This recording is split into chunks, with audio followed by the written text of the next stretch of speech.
Welcome to Guide Guru. We hope this video helps. In this video, I will show how to play as college teams in MLB The Show 24.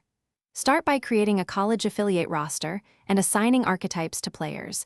Then import or edit rosters to reflect college colors and schedules. Next, set up a new franchise with the imported roster, enable college team visibility, and confirm season settings.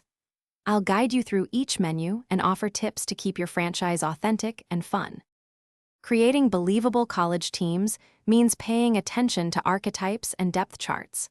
Start by assigning roles like contact hitter or power pitcher, then tweak attributes modestly so performance evolves naturally.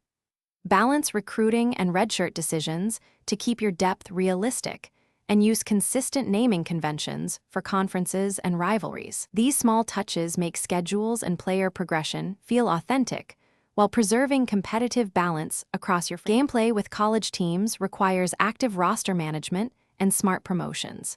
Rotate starters to develop prospects while keeping your win percentage stable, and prioritize training plans that match your team identity. Track eligibility and redshirt decisions so you don't lose a key player at season end. Use scouting reports to recruit transfers and watch stats closely to identify breakouts. This approach keeps your franchise competitive and realistic throughout the season. Thanks for watching. Consider subscribing if we helped you today.